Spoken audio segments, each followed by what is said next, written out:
الحلقة الأخيرة من أزمة ثقة هتصدمنا كلنا بعد ما مريم اعترفت إن هي خلصت على أسامة للظابط، وكمان قالت له على مكان الجثة، والظابط وصل للمكان واتفاجئ إن الجثة مش جثة أسامة وإنه شخص غريب، وكمان مات موتة طبيعية.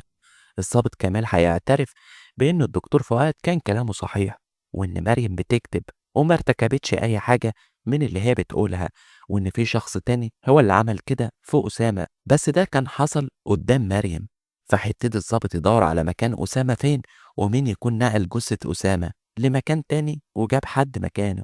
واللي هيطلع عمل كده هو إيمان لما لقت رمزي عايز يتجوز علا أختها ومريم بتدخل السجن وبتشيل القضية كلها، فحست إنها خسرت كل حاجة، وكمان ممكن رمزي وعلا يتخلصوا منها بعد ما مريم تتسجن. إيمان طبعا كانت قالت لهم إن هي هتبلغ وتقول الحقيقة للشرطة كلها، إنهم كلهم مشتركين مع مريم وإن مريم ملهاش دعوة بحاجة، ولكنها رجعت حاسبت نفسها واكتشفت إن هي لو عملت كده هتتسجن وكل حاجة بتضيع وبتروح لعلا ورمزي على الجاهز. فقررت تخفي جثة أسامة وتبدلها علشان مريم تطلع كدابة ومريضة نفسية بجد وما تشيلش القضية، وفي نفس الوقت علا تشك في رمزي إنه هو اللي خبى جثة أسامة، أو تشكوا إن أسامة ممكن يكون عايش أصلا. وده اللي ممكن نكتشفه بعد كده، إن في حد بينتحل شخصية أسامة وبيكلم علا في التليفون أو على الماسنجر أو النت، وعلا هتتجنن طبعا وهيزيد شكها في رمزي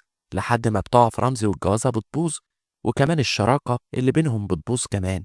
أما نهى بقى بعد ما سمعت إن رمزي عايز يتجوز علا وطلق إيمان، هتقول للبنى وهيبتدوا يرفعوا قضية في ورثهم في الشركة بحجة إن أسامة متغيب وليه فترة كبيرة، لأنهم بكده بيكونوا اتأكدوا إن أسامة أخوهم جراله حاجة أو مات، وهيرفعوا قضية وبيكسبوها وبيدخلوا في إدارة الشركة مع علا ورمزي.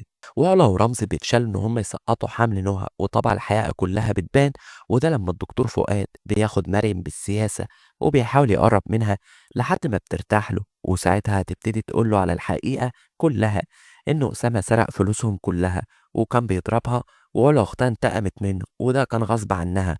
وبعد كده جه رمزي علشان مراته ما تتحبس اللي هي إيمان، خد الجثة ودفنها في مكان وكلنا كنا موجودين وسبناه ومشينا.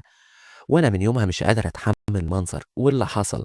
والدكتور فؤاد هيتعاون مع الضابط وهيحاول يعرف مكان أسامة فين الحقيقي، لحد الضابط ما بيعرف إن إيمان هي اللي بدلت جثة أسامة بشخص تاني. ولحد ما ده يحصل والضابط يمسكهم كلهم ويحقق معاهم، علا هتبتدي تشك في رمزي بسبب خطط إيمان. هتشك في رمزي إنه يكون أنقذ أسامة من الموت وصفره فعلا، ورمزي ما سافرش مكانه ولا حاجة، أو إن هما اتفقوا مع بعض يعني أسامة ينفد بحياته في مقابل إن رمزي ياخد نص التركة. والشك ده بسبب إن علا مش عارفة أسامة فين أصلا بعد إخفاء جثته، هل هو عايش ولا ميت. وكمان هنشوف شك نهى في لبنى، إن أسامة كان في أسبانيا ولبنى كانت في أسبانيا، فنوع هتشك في لبنى إنه ممكن أسامة يكون اتعاون معاها عليها.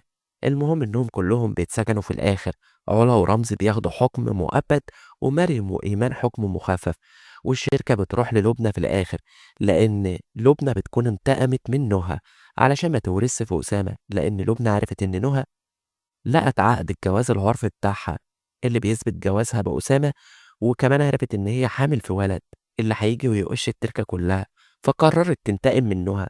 وفي النهاية أزمة ثقة بتنتهي بإن لبنى هي اللي كسبت وأخدت كل حاجة وعوضت كل اللي شافته من أسامة أخوها. ودي بتكون توقعات وتحليل الحلقة الأخيرة من مسلسل أزمة ثقة.